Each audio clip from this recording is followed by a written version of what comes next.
I missed it. I'm trying something different. I'm trying to do this.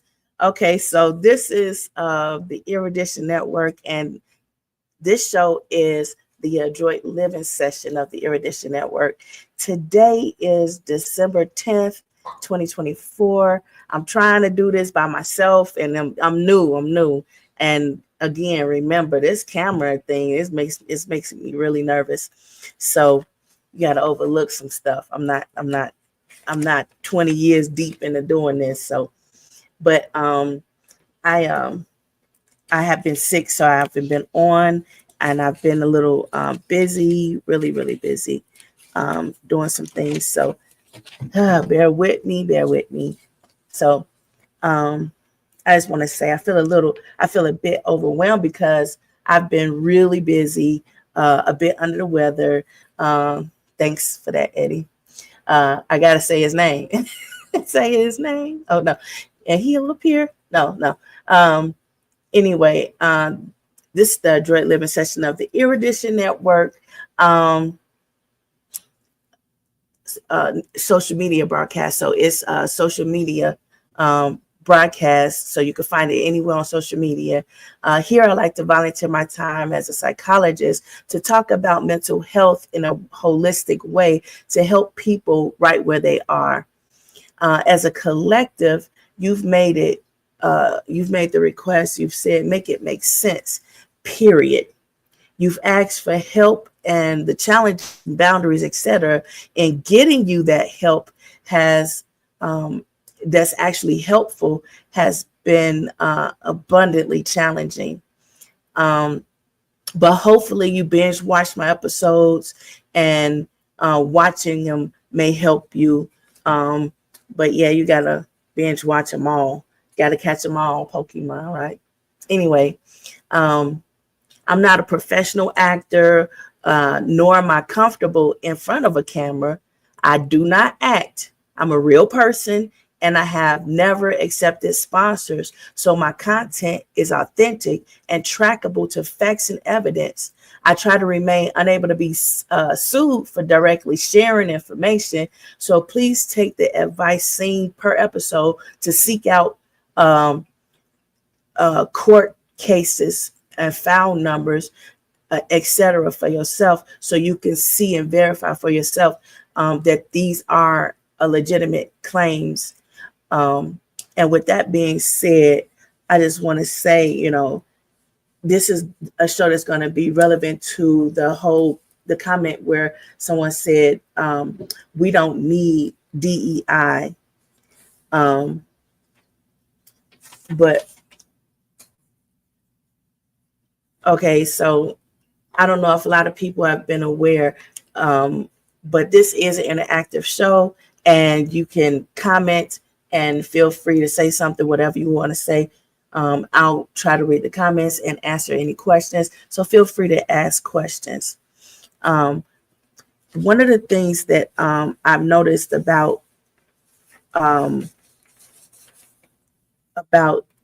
these DEI situations is really troublesome because they say we don't need it. And I'm like, where's the evidence for that? But first, I would like to say there was some events that occurred that I would like to mention. For example, when I heard Bishop T.D. Jakes took ill, it was later that same Sunday night. All I could do was pray. And when I saw the attack Bishop J. Drew Sheard was enduring, all I could do was pray. It's important to watch what's going on around, because it's signaling something. It's signaling what you might be impacted by in some way. I've been busy and even fell ill. So, and trying to play good wife, I fell ill because Eddie got sick. So, of course, I'm going to get sick trying to help him. But I just wanted to say that because it's like we're not watching what's going on around us. So we're not aware of how things are impacting us. It seems like it's happening suddenly and without cause and without a way to track. Well, why did this happen? Why is this happening? What's going on? You gotta stay aware of what's going on. So when that congressman said, or was it a congressman? I think it was a congressman. He said, we don't need DEI or whoever it was that said it. But I do believe it was a congressman. I'm terrible with names. But if you know who it is, put it in the comments. I don't like to call people out. But, don't tell me we don't need DEI or such programs and measures in this modern era. I wish it was true, but it's evident DEI and extra measures to keep DEI capable of being effective is still needed. For example, African Americans are always required to be extra smart, extra strategic, extra clean record, extra nice, extra overqualified even, etc. You're not seeing it yet? Look at the current presidential race that we had with Kamala Harris. She was really well qualified in comparison to her opponent. And then look at Judge Ketanji Brown with the Supreme Court. Look at how that situation went. She was well overqualified to the point where they were like, man, she's so qualified. She, when you look at the qualifications, she's head and shoulders above all the other candidates. And then you look at Michelle Obama and see how she has to be extremely nice, and she has to have extremely clean record, and all of these intricacies that's really playing a part in what I'm saying, that it's like you got to go really way out of your way. And then you say, well, we don't need DEI. Look at another example, just a regular person. I'm just a regular person. And look at my academic history and follow all of my academic writings as Tina Phillips. Look me up. It's been over 20 years. It's a lot. Am I aware? Yes, I am. Why did it happen for such a time as these? To answer why me, you have to understand, or why them, or why you even. You have to understand this is why we have this situation is happening. The modern examples of the reasons, staples, which aid lucrative advancements, which lead to economic prosperity for leeches to keep leeching off of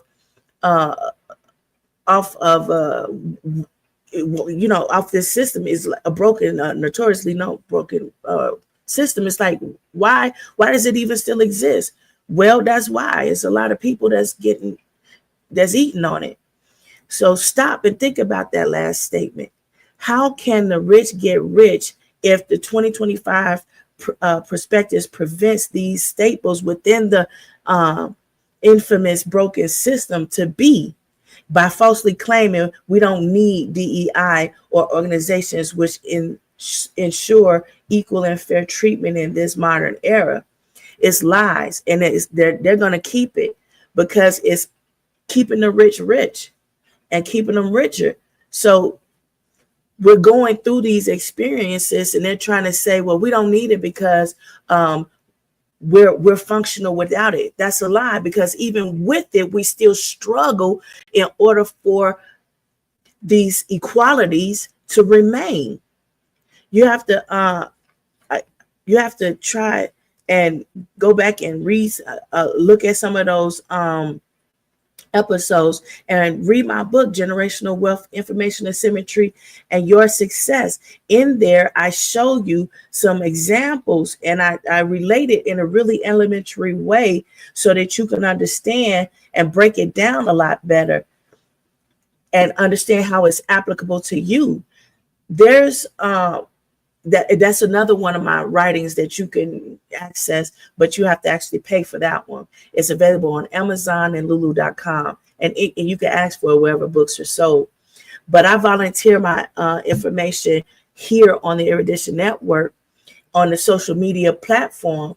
I cannot, call out other people and tell you their experiences, but currently the way social media in America is everyone can use their social media to tell their story. So hurry up before they change the access to the social media. We're seeing that happening on TikTok, and how they're trying to control social media.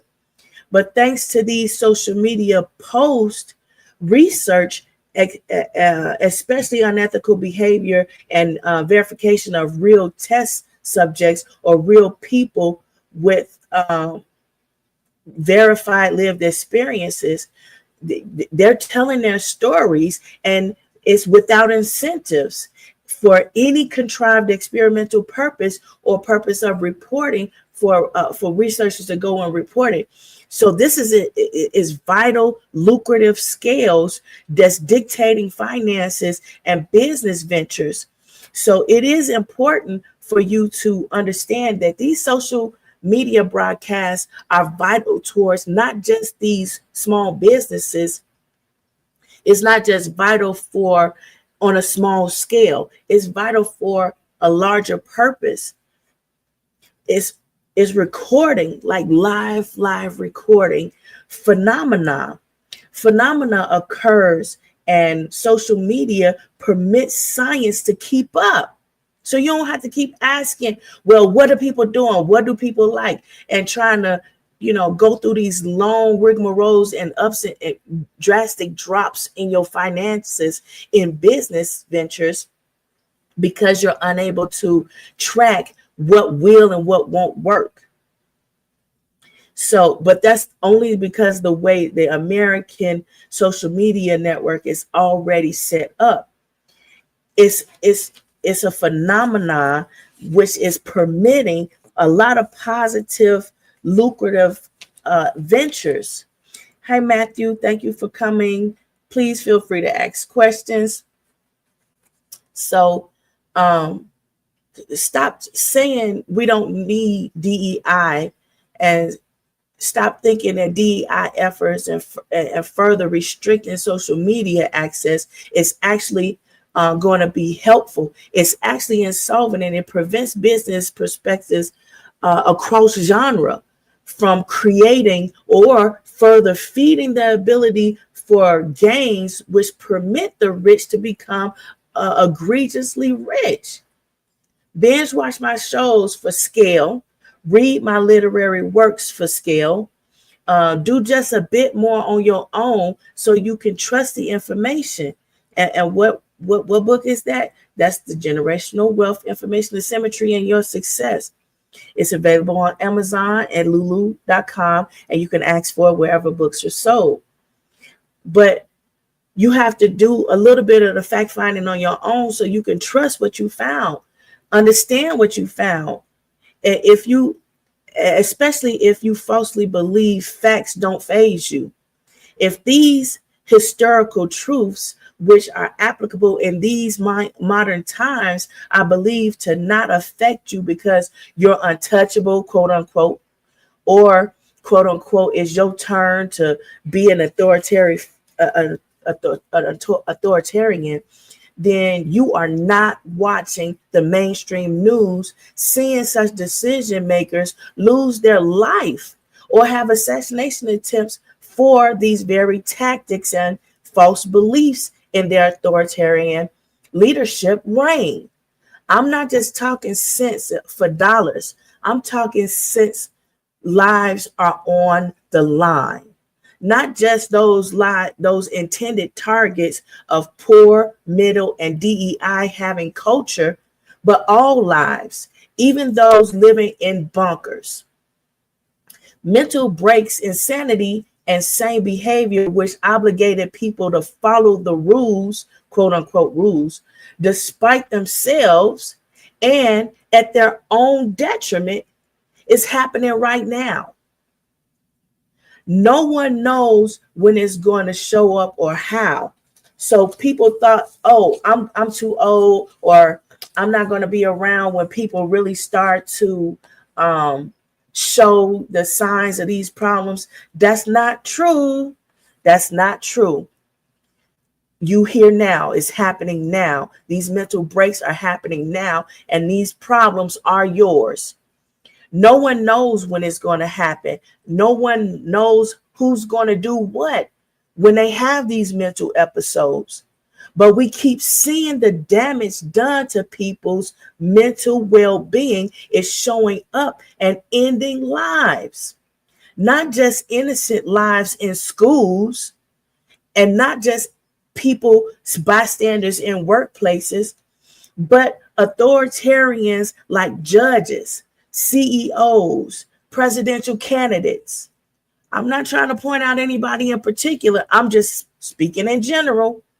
The answer is not to go deeper down the rabbit hole. It's remember history, solve these issues, enforce logic. For 20 years, as a military spouse, I was in school. Well, for over 20 years. I was in school writing academic papers. My academic writing was what led me to several illuminating concepts. While seeking my PhD in industrial organizational psychology, I informed a global industrial workforce that the workplace has information asymmetry and knowledge hiding. They're the same. They're two aspects of the same situation. They didn't know that. And it's like really hard for me to understand why they didn't know that. We all reading the same stuff. We all see the same statistics. We're all seeing the same studies. So it was really difficult for me to grasp that they weren't seeing that. And it's like those two things that's happening in the workforce, but it's not just the workforce. They're just using that as the vehicle to say this is a current event and why it's important. It's important because it's affecting people's income. So that work also, it did a number of things, but I'm just talking about this one aspect because this is relative to the DEI and how it's affecting not just the work environment, but your home life. It's affecting your life period across genre. It's not just schools. It's not just the post office. It's not just postal services. It's everybody everywhere, to include the rich and the 1%. Those things that my work, my academic literary works accomplish, it posits deep implications. But I was blessed to be able to do that, and I used the vehicle of seeking my PhD in order to accomplish those goals, or which led me to accomplish those goals, I should say. But in my book, Generational Wealth, Information Asymmetry, and Your Success, I began to break down complex thinking and information into an elementary understanding which supports my academic findings. This book further complements such an enlightenment, and it aids readers to understand how to continue advancing amid multiple complexities, which has a lot of simultaneously occurring complex problems occurring. Some people say, because I've seen so many people mimic what I've done and take my academic work and do some things that's a bit mimicking. Some people say when others mimic you or your works, it's the highest form of compliment.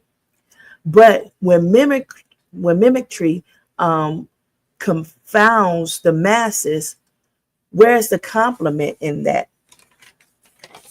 I'm just saying, I have it on video, and I have tried to share those videos with people who are in authoritative positions who can help make the necessary improvements. But even in those structures, before we took away DEI or started to, it was already a problem. And I have tracked it. There's the emails, but I can't share it here. But track my name. And the places where I'm telling you to look, Go and look where you could complain and tell the DEA, to tell the DA and all the other administrators what these problems are. Track my name. A lot of times we can't see these things because we don't know where to look or who to look for or what to look. But when you look for people by their name, that's why names are important. Names are significant because it's purpose in events. If not for a woman who at the time operated in an unorthodox way, this woman, it was in my life. And if it wasn't for her unorthodox way, that's the only way she could have operated. Not to buck the man-made orthodoxy, but because she was led to be a leader amid all men's leadership authoritative system, or orthodox system. I'm sorry, I'm really nervous with this camera, and I'm trying to get through this time. But anyway, so excuse my stuttering. But if not for the late great prophetess, Honorable Dr. Hattie B. Jones, I would never have been blessed with the opportunities which enabled me to aid laypersons in their communities to become leaders of their communities. Everything happens for a reason. Man can make an orthodoxy, but God is not bound to operate by man's orthodoxy. And at any given time, God can and will move people in ways which exhibit, despite man's free will, to create boundaries. God is in full control and unbound to any orthodoxy, man, or man's understanding, and man's good deeds doesn't control God's grace and mercy towards believers and unbelievers alike. So you don't know who's going to do what. You can't track it. You can't predict it. You just got to go with it. And sometimes you say, well, nobody should even know who she is right now. If she was to walk in here right now, nobody will know who she is. That's a problem that you should address as the new leadership. Names are important. My role may seem small. It may even be small, but I don't, and I have never thought about big or small roles. I didn't think about my pastor's big or small role when I was watching her example in a modern time. I didn't think about that sort of thing. I just stay ready, stay humble, and glad and thankful to have any purpose at all. So in the moments of my purpose, which is spontaneous and seem like it came out the blue, I'm not even aware or fully conscious of the depth of the difficulties and the hindrances or orthodox ways. My focus is on completion and to understand how they too can, live, to help people understand how they too can live through the same grace and mercy without respect of person. So it was important that I mentioned that my pastor was essential in helping me in these things, overcome these challenges and continue to press forward. And how I did it. I did it by watching her example and how she lived her life. So it's not my own contrived purpose, nor does my obedience, benefit me alone or lift up my own name. Yet I'm grateful for those who came before me in God's name. And it was vital that was made clear, because when I had that role model from my pastor, it was like she was always going out of her way to make sure that the understanding was clear, that it was It's about God. It's about God. It's about God. And I needed to know that, because if I'd have hinged all of my hopes and dreams on her as my role model, or her as it's her name, and I'm throwing her name out there to get clout or whatever, then when she was gone, or and people tarnish her name or whatever they do, or they remove her from history or whatever may come, then that things also happens to me. But that is not the case. But it's still important to mention the names of those who came before us, though they had their own name and were known only for a time. But it's important to make their works known to the masses, because it's the initial works, the initial lived experiences in the modern era. So people couldn't say things like, oh, in this modern era, we don't need that. Yes, we do. Because just a moment ago, we had this problem, and we still having this problem. That's why it's important. Because the initial lived experiences happen in the modern time, the seasons that are sure to come again. But the past seasons hold key answers, which are required to endure every season to come, despite how long any one person lifespan is. So say the names of the past leaders, teach the diverse paths which came before. Without those small details, invaluable required keys are missing, but not lost to those operating in purpose. It is a saying, people need people. That's for the people. But God uses whatever he chooses. So names are significant. It proves time and again, God uses whatever he chooses, and it exhibits God is not dead. He's yet alive, watching, loving, and guiding believers and non-believers alike. People are not alone.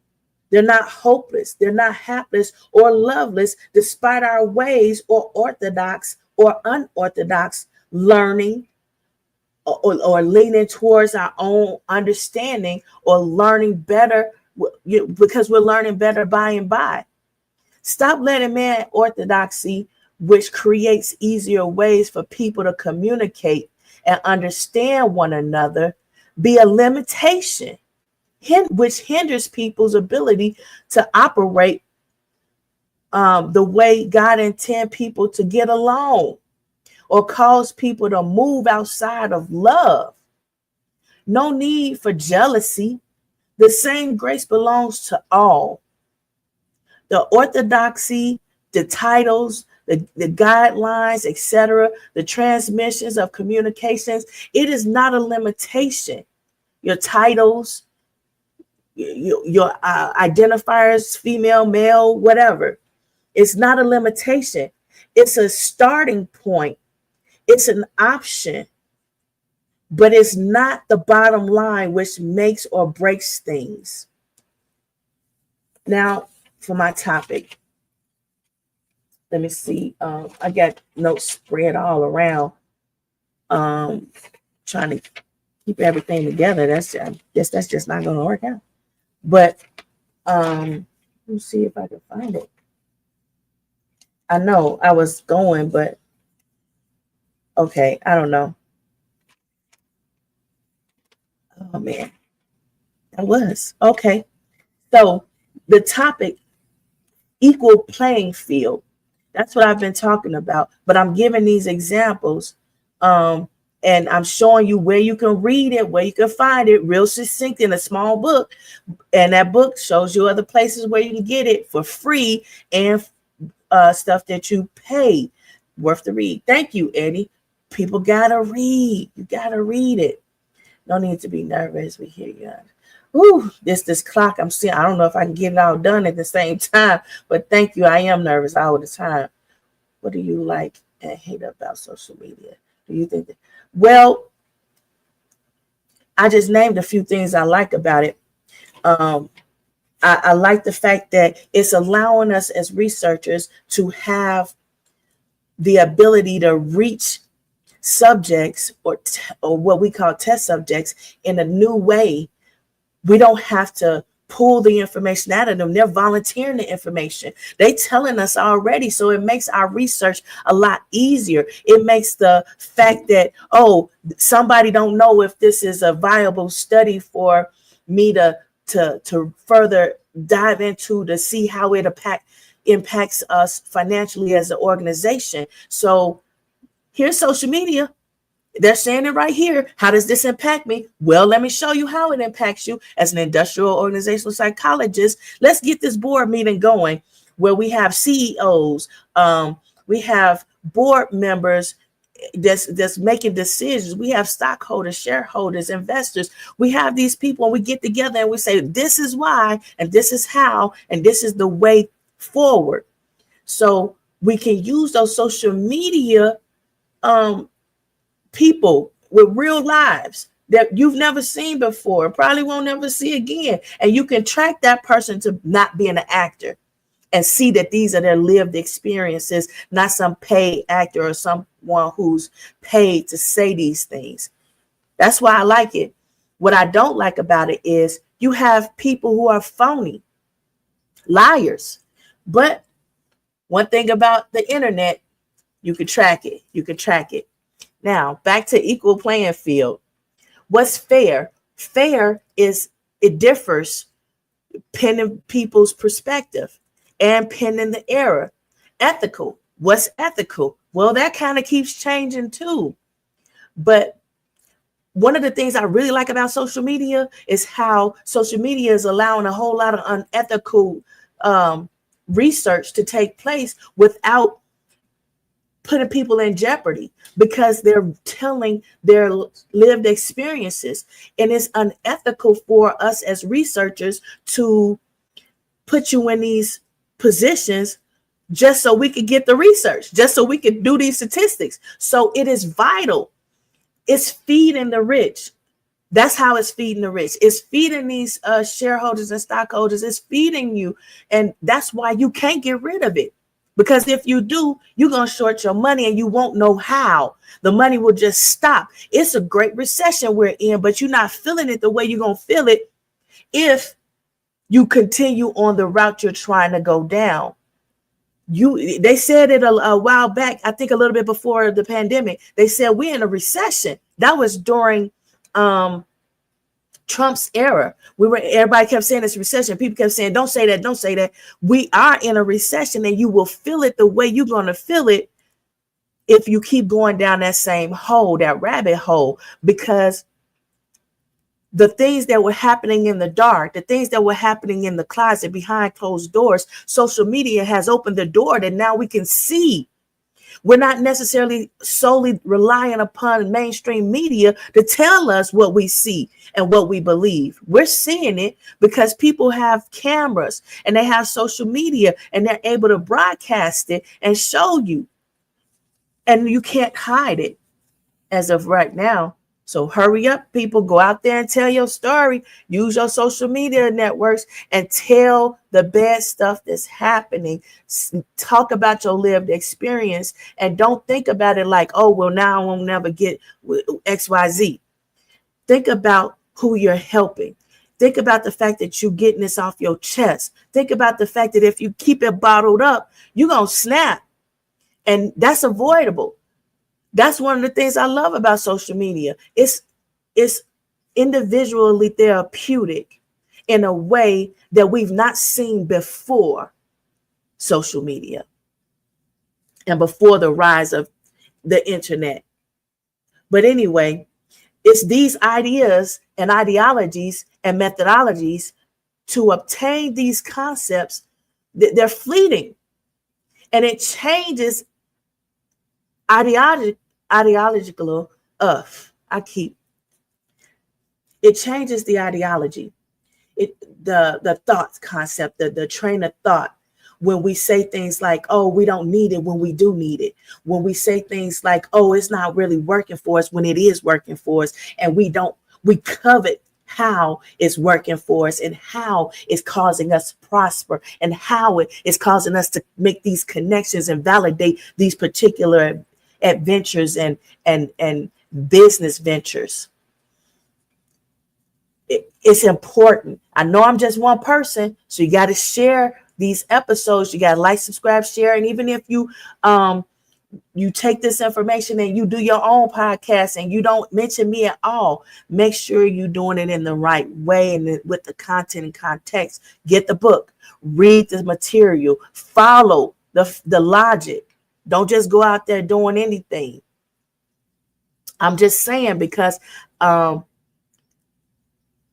when you watch my episodes, there's this one that I did with a $10 bill that tries to help IO leaders understand the objectives are and what they are, how they are, why are we doing these things, who set it in place. It was not people from DEI. It wasn't people of color. It was white people, because they were the ones who were in leadership roles in the industrial workforces. They were the ones who concluded these things were necessary, and it did improve things while increasing their wealth and their investors' wealth and portfolios. And now you threatening to take it apart. Do they understand the implications of that? And you can't just say, oh, well, since he's gone now, his life is ended, we're going to start, all the problems are going to go with him. That's not true.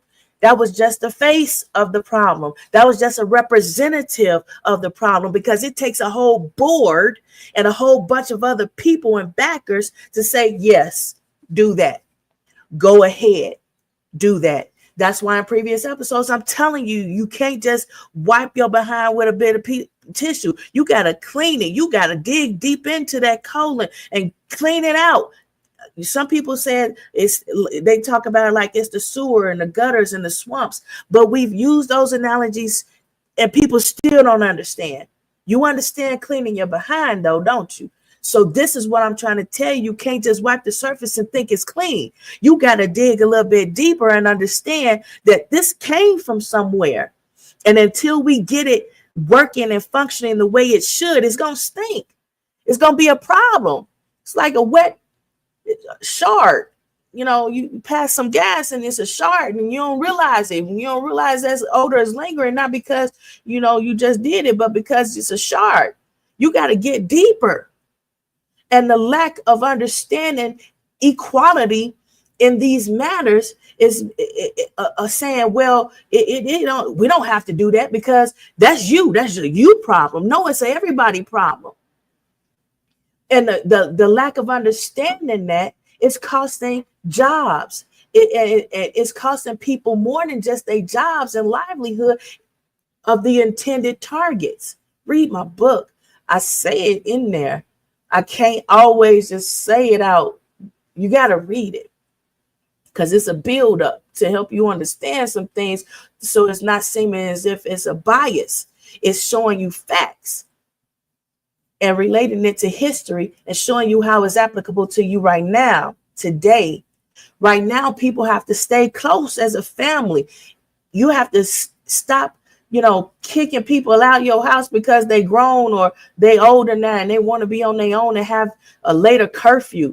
You have to elaborate, and help your people understand that, yeah, this you should be able to go out there and do that, sweetie. But right now isn't the time. You gotta stay home, and there's some things going on in this world that if for whatever reason there's a high volume of human trafficking, and we never know. You might just think you turn your phone off and yeah, I just don't want to be bothered right now. But we don't know if you're okay and if you're going to come back and where you went, and then turn around, you gone for good and nobody knows nothing. But you thought that these were the times where you should be able to turn off your phone and stop communication. You can't do that. These are not those times. I'm sorry, it's not. People's mental health breaks. It's happening. We don't know what's going to happen as a result. Hey, Daddy Lee and Mama Charlotte. Thank you for being here. Ask some questions, y'all. Y'all come on, ask me. I know y'all got some questions. I know y'all got some lived experiences. But constantly people are, in power, they've been called out for being caught using casual slurs, even during the time where we say these are the DEI era. But they've been caught using racial slurs casually, like, oh, it's no biggie. What do you mean it's no biggie? They've been in blackface and everything. Talking about it's no big deal. What are you saying? Since the new no DEI, we've seen a whole lot more people feeling emboldened to say and do things that, in a way, they saying that these actions justify their ability to degrade someone who fits the narrative of being a DEI person, a person of color, a person of a female or whatever. Look it up. I'm running out of time. I'm just saying, you have to understand that it's not just it's not exclusive to one thing. It is impacting everybody in many ways. And it's like, we're not making it make sense. That's because we're trying to disassociate the strong correlation between these events, because the time in which these things are occurring. And so we like, oh, well, there's no strong correlation with that. Yes, it is. And so now people are going over here committing fatal acts, and they have to have a whole memorandum. They have to have a whole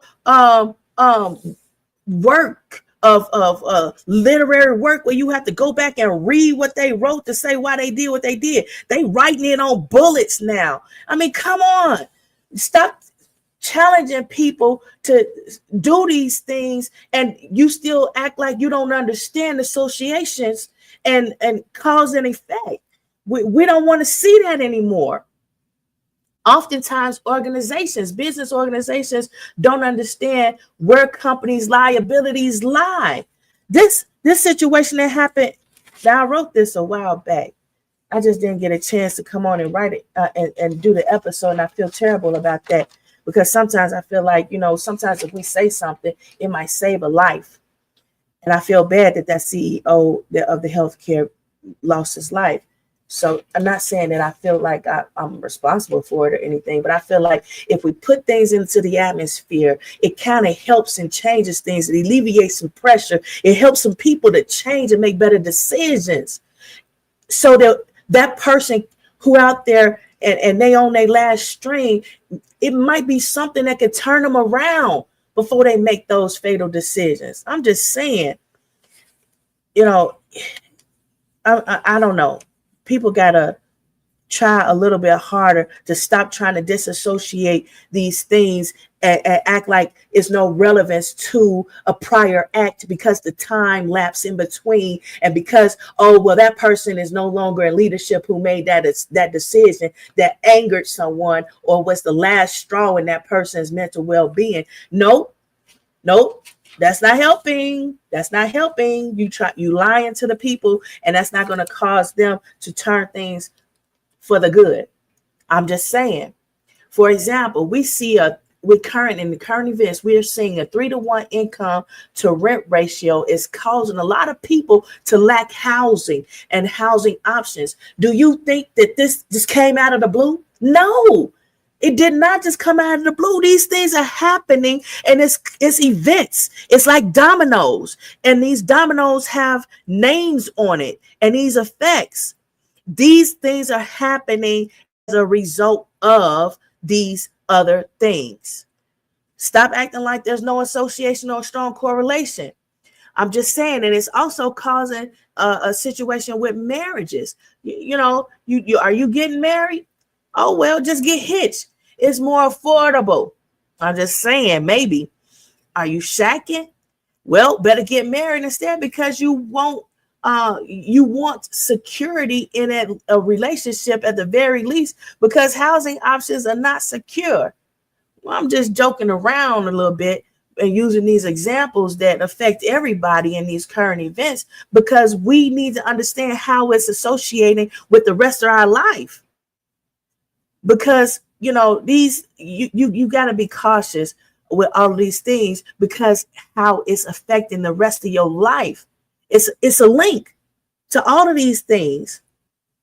How many people does it take to pay rent and living expenses on an average in America? Just Google that. See what the answer is. I Googled it, and it was just a generic search, and it said on average around 2 people are typically needed to rent a U.S. apartment, with 2.6 people living in the space. Like what? According to social media, what census, those census need an update for real. But it's like, do you know people who you can rent a space to? What working adult is going to be the 0.6%?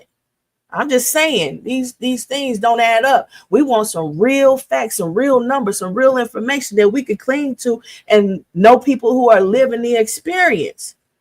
Are people mismanaging their income, or income really that low, or is it both? Those are the questions a lot of people are asking. They feel like, oh, somebody else is to blame. It's not us. I don't know what happened. Let me see. Can y'all tell me in the comments, is my computer froze, or is it just this one thing? I don't know. I'm gonna see if I could do something to I don't know. And now and that's one of the things about it, my time. Let me see. If that fixed it. I think that fixed it. But I didn't even see that was happening, because I'm trying to hurry up and get through this. But a lot of people ask those questions, and it's, in my opinion, it's redirecting, and it's deceiving, because you asking these questions when you fully know the answer, especially because social media is permitting people to have those answers. Whereas before social media became as popular as it is, it was valid for people to ask those questions in business organizations, because they could not rely on a guess. Now you don't have to guess. You just turn on TikTok, turn on social media, turn on YouTube, turn it on and look. You don't have to ask those stupid repetitive questions anymore. And why is it stupid? Because if people who are living the experience are telling you, this is my problem, you have to listen and then do a survey. Is this also your problem? Is this also your problem? Is this affecting your ability to come to work? Yes, it is. Is this affecting your ability to go and consume as a consumer? Yes, it is. I'm just saying, you want to know how it affects you. You can't eat if people don't give you money by purchasing your products or patronizing you in some type of financial way.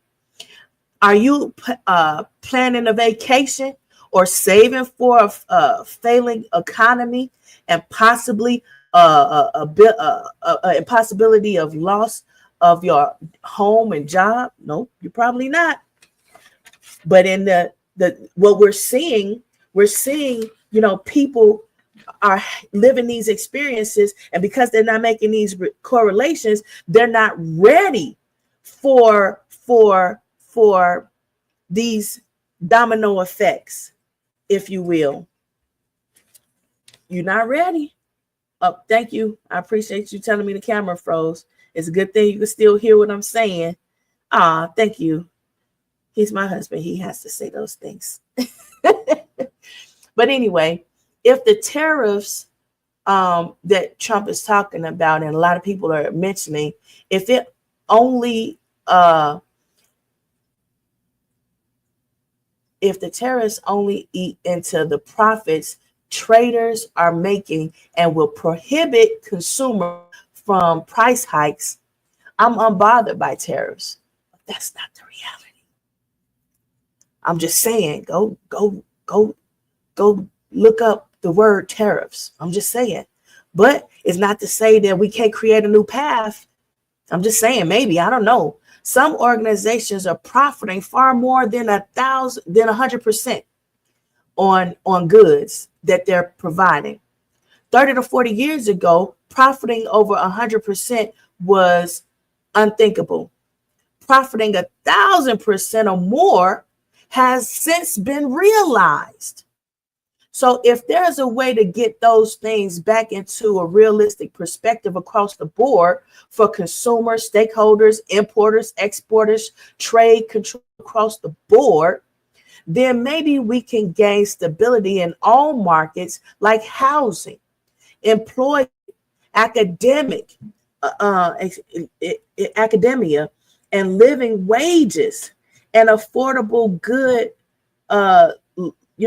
goods like food, and because farmers can buy the supplies that they need to farm and hire the hands that they need to help.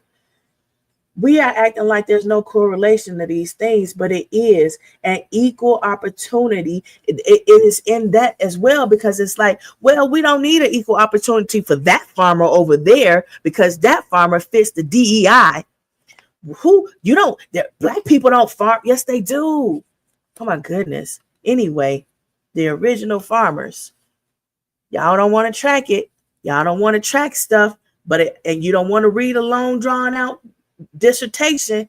Read this book, Generational Wealth, Information, and Symmetry in Your Success by Tina Phillips. It's on Amazon. It's on lulu.com, and go ask for it where books are sold.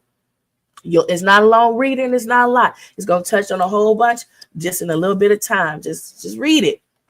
Some people say they're bringing a heaven sent message, for example, but then they say they're worried people not listening. That's not okay, because that's not a messenger's job. See, everyone can read the same thing, hear the same messenger, but it sounds according to what each individual can understand and need to know. How do I know? Because on the day of Pentecost, each person heard the message, each in their own tongue. Dialect is so different in each sect or tribe. Those original farmers and original way-makers, original path setters. I'm just saying. But do you think the mergers, the managers were concerned people didn't understand the messengers? Do you think the messengers weren't concerned that people wouldn't understand the words coming out of their mouth? You may hear me babbling, but someone else is raising an offering, encouraging me to keep speaking a needed word. But I don't have, the focus for which. I'm just trying to move on, because I don't know. I'm trying not to focus on too many things at one time, because that clock on the wall I can see it, and I'm almost out of time. We want an equal playing field, but we want to forget our roots. We want to forget how we got there, why we got there. And those original trendsetters, those are key elements to future success. Even if you try to remove their name, and we've done that. We've already done that. And that's why we're here right now today with the mental spontaneity that we're seeing. That's why we're here. That's the need for this episode and Adroit Living podcast. We want an equal playing field, but I'm trying to tell you how to talk to about these things, how your circumstances and outcomes. You got to get on social media and tell people, say something so people can see and hear and understand and not restrict you. Hurry up before they do. We can attend the same school. We can work at the same job, the same building, or work doing the same task. But the information asymmetry creator has a plan for your success, meeting you where you are and reconditioning your thinking to get back to your fundamental righteous state of mind and make it sound, make some kind of sense. Get back on track. I might start making sense to people who don't want me to know to do that now. These episodes build upon themselves. You got to watch and follow according to the most, accordingly, for the most part, to wholly make sense. Like any good series, I'm just saying it is a good series in my opinion. You can't watch Darth Vader, for example, say I'm your father, without having watched what came before it. So different styles. It's like you gotta keep watching all of them. Just go back and watch those episodes.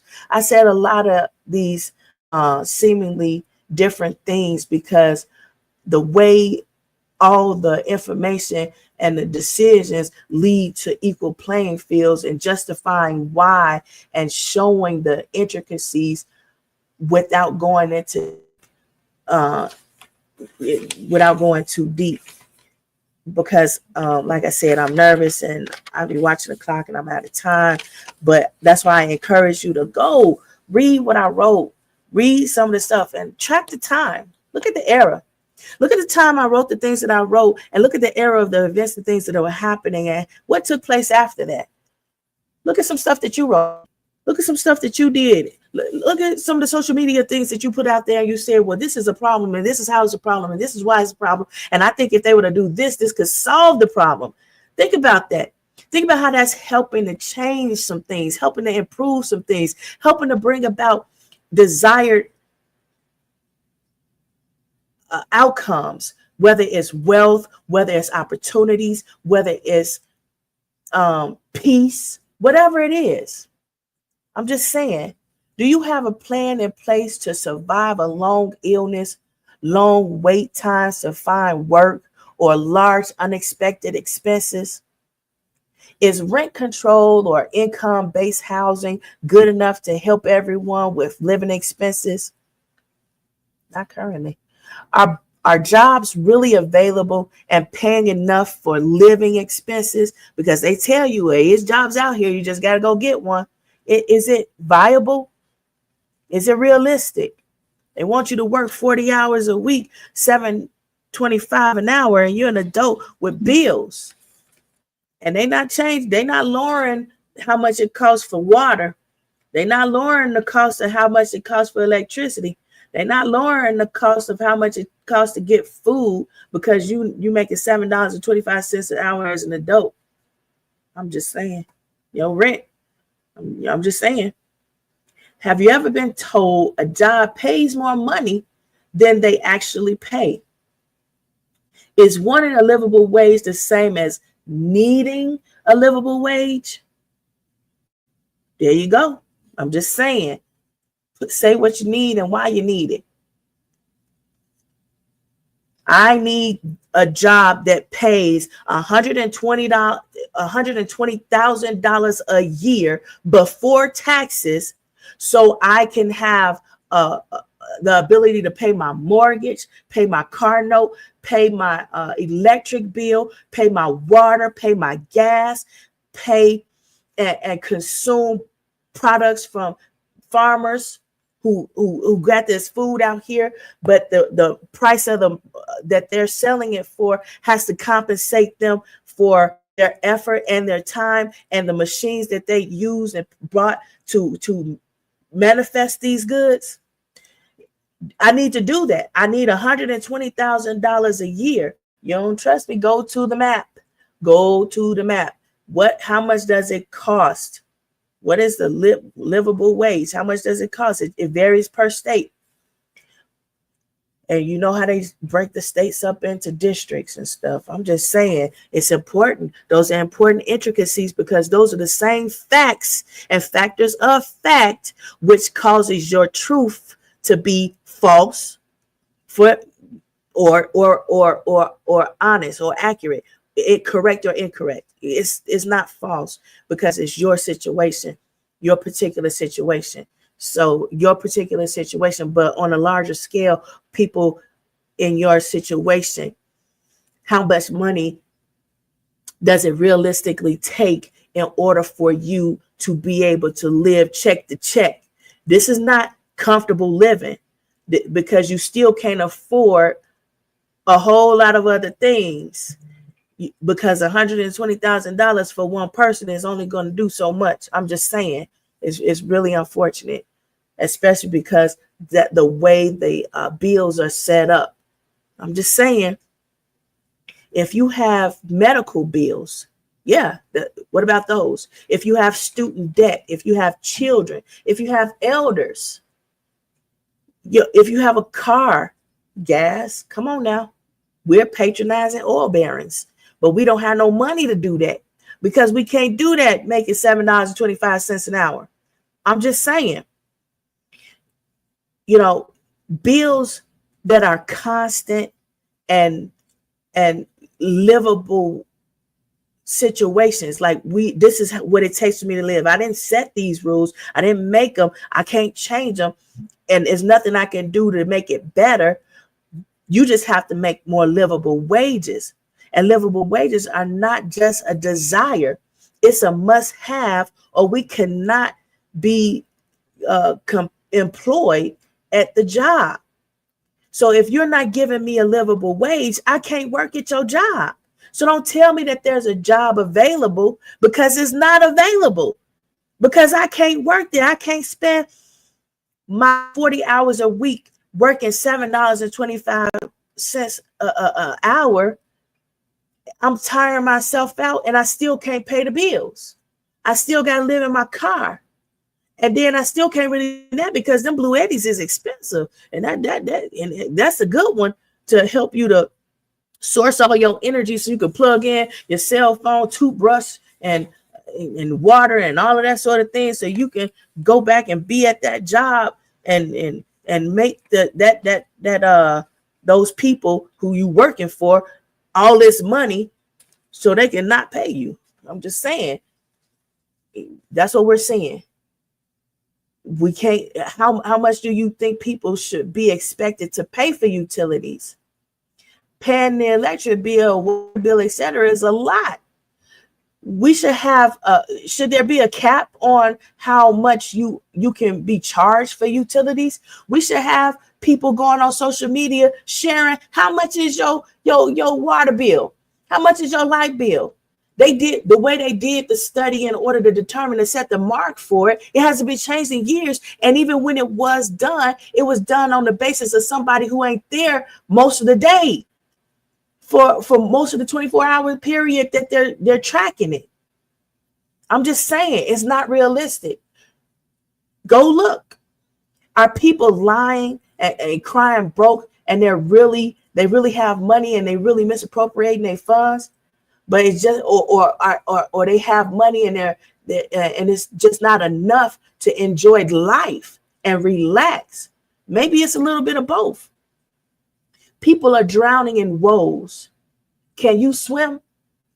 We need to learn how to walk on troubled waters in the middle of a raging storm. That's a lot of the things that I talked about, and I try to bring it to people's remembrances that it's been done before and how it was done. And it might not be the way you want it to be, because it's associated with a name you might not want to mention. However, if that's by the name in which these things are positive occurrences and outcomes are going to happen, then this is the way we need to use in their vote, so that we can get what we need. What you say? Yes, I can. I don't know what that means. You can walk on water. Anyway, there was an example. I wrote an academic paper when Walmart wanted to integrate overseas in a country who said no because Walmart mistreated people. That was before Walmart implemented their DEI practices. Now we're seeing boycotts against Walmart for trying to get rid of the DEI that enabled them to infiltrate a country to get more money. And it's like, now we're saying, oh, no, take that back.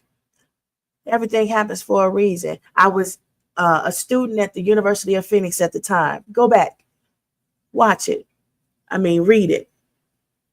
Anyway, if you if your company doesn't have global integration plans, you need to ask yourself, is your company serious about longevity and staying in business?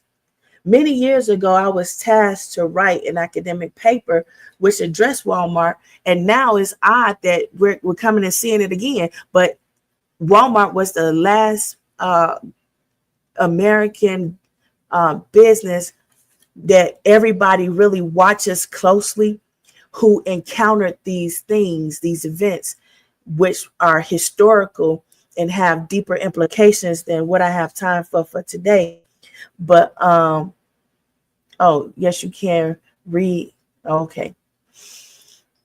But if you go back and you try not to let anybody deter you from reading, from making those correlations and saying, yes, there is a correlation, yes, this is relative to that, then you will have a better peace of mind. Don't let people gaslight you and tell you that there's no correlation. These unethical and bad business decisions are not just short-term money-making plans. They're policies where people are lacking and did not include things like DI directives. It's like we're going back and reliving problems, and we're expecting that these things won't affect us the way they did many years ago. You may be right in a way, because you might not be around long enough to see the outcome of that either. You can't keep playing with people like that. And this is not the era where people's mental health can take it. They'll snap today and be eating McDonald's tomorrow like nothing happened. I'm just saying, I didn't say anybody's name in particular or anything, so don't get mad at me. But if you're watching the news and watching how things are happening, you see how a healthcare CEO lost his life, and the person who did it was later found eating McDonald's for breakfast as if nothing happened, out in the open, sitting in the restaurant, eating, chilling, like it's every day. When people have mental breaks, I'm not saying that happened. I'm saying, as a psychologist, I've noticed that when people have mental breaks, there's a break in reality. There's no correlation between what happened and what didn't happen. They can't make that. You see this distance between here? That's how much reality is missing from that person. We're all susceptible to that because we're all on edge. We're all in a situation where we're like, I don't know what's going to be the last straw. For example, I had been having some issues with my aquarium, and I hadn't had time to do anything about it because I had been busy with other things. And it's like one thing after the other, and you never know. I don't never know what's going to happen. That's why I try very hard. I work very hard on telling jokes. I work hard on keeping my inspirational music going at all times, because you have no idea when you need the help. And by the time you need the help and it's exhibited, you may not know, oh no, it's too late. I've already did it. And this mental break, this space that I don't even know what happened. This space, there's a time and space where people saying I did something I'm not aware that I did. It's something I cursed somebody out at the job. I said a swear word in church. I slapped the kid and I didn't even realize that was just a child. I told my boss something and I forgot for a moment that that's my boss. I said something to somebody and hurt them and I didn't know. I wasn't aware. That's that gap. It's happening little bits by little bits. But what happens when it happens on a greater scale? That's what we're seeing on mainstream media. That's what they showed us when we see these assassination attempts, these shootings, these kids. When we're seeing these things that's happening, when people are abusing their authority. And then the backlash as a result of that, which is coming from a place where people just can't take it anymore. In my book, Generational Wealth, Information, and Symmetry in Your Success, I try to explain to people that the intended target is not who you think it is. Because if you think about it, just think for a moment. The people of color, they did not have authoritative position to dictate anything. So who is the intended target? The very people who are telling you, yep, look, I did this. Read what I wrote. Read my manifesto. Read why I did it. There was a judge who was recently ended by a sheriff on camera, and he knew the camera was there. See, I'm not going to take it anymore. You have to understand mental health is your physical wealth, because without that mental connection, you have that mental break and anything goes. Anything can happen. You don't know who it's going to be. You think you in a bunker safe. You think you in the environment safe. Any moment, the realization that hit you and you be like, oh man, that was a bad decision. I wish I had the opportunity to change and turn around. You have it now. Take your time and use it wisely. Please like, subscribe, and share. Share this episode if you don't do anything else. Ring the bell so you know when I'm coming back on. Because if I'm sick or have other things I got to do, I come when I can, even at my own detriment, because I should have been doing more for my aquarium instead of, well, let me go ahead. I should have rested a little bit more so I have my voice back and not be as nervous when I'm ill. I'll be even more nervous than when I'm not ill. But anyway, remember, mental health is physical wealth. See you next episode.